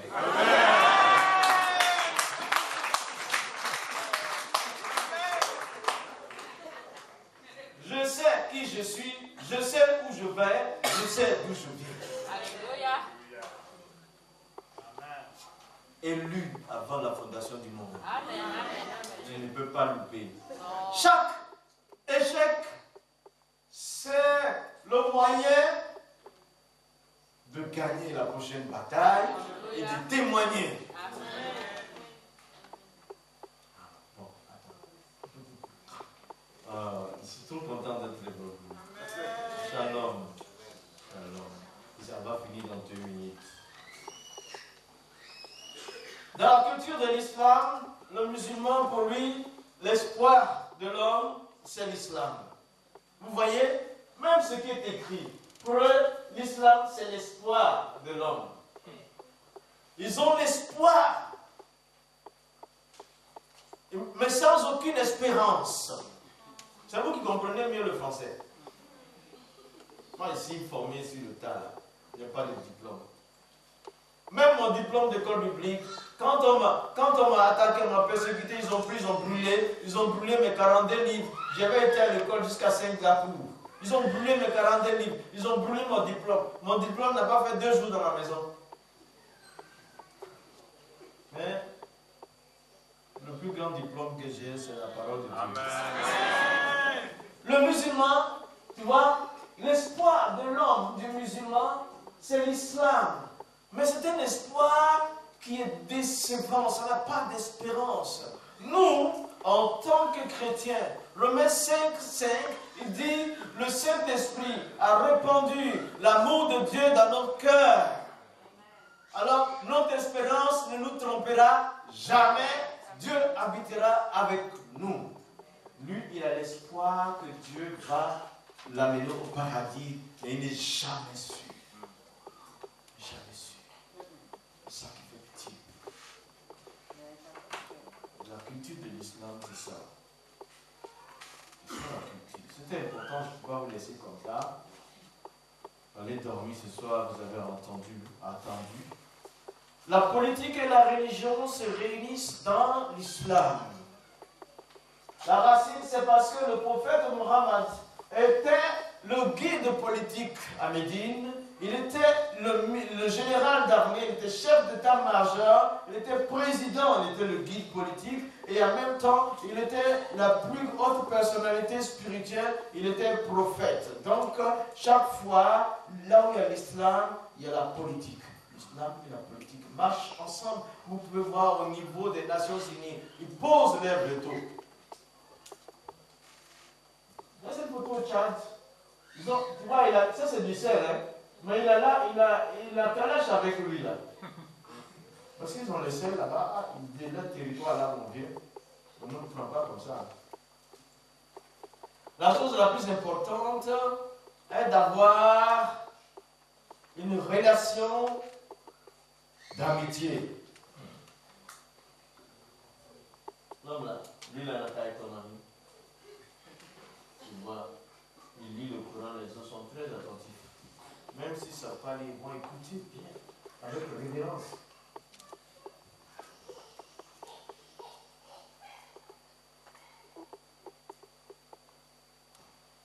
Jean 15, 13, il dit, il n'y a pas de plus grand amour que de donner sa vie pour ses amis. Il faut aimer les musulmans. Donner notre vie pour un musulman, c'est donner notre vie pour Christ. Donner notre vie pour l'islam. C'est l'engagement pour l'islam, c'est à Christ qu'on donne nos vies. Mais dans la culture de l'islam, il y a l'endoctrinement des enfants. C'est ça, je vous montrer deux petits films. L'endoctrinement des enfants. Les enfants sont endoctrinés.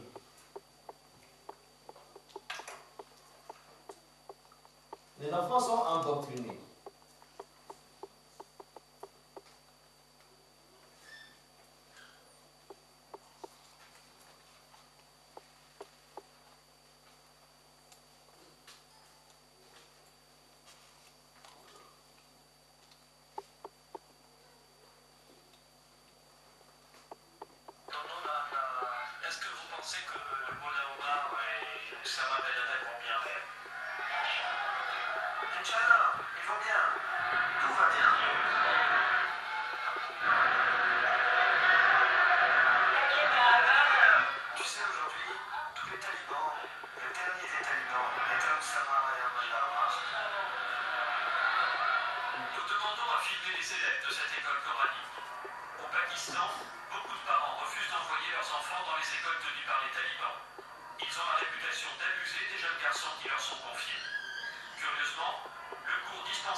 En 5000, endoctrinement.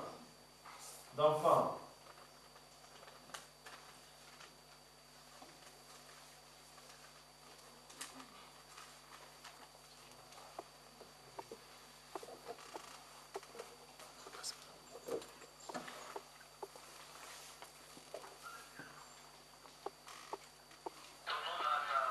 Est-ce que vous pensez que...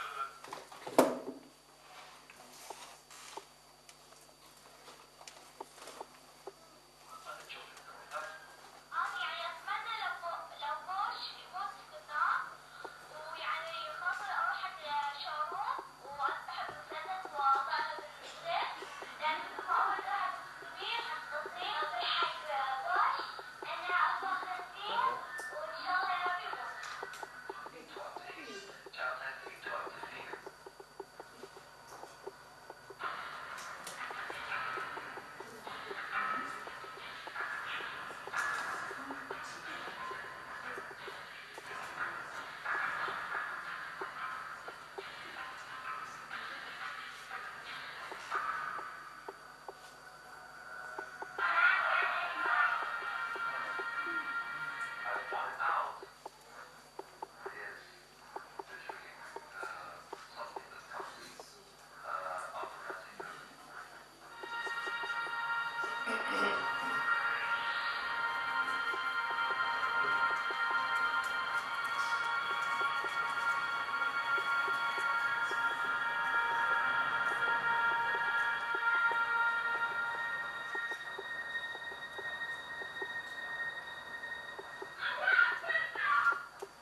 C'est fini après, c'est la dernière image. Et puis, ça sera merci. Nous, on a une manière de... Ça, c'est dans mon église. Voilà ce qu'on fait avec les enfants. Beaucoup sont des enfants orphelins. On leur donne un peu de riz, manger, des habits bien sûr, mais un peu de riz et beaucoup de Jésus pour les préparer. C'est mieux que les âmes à feu. Shalom.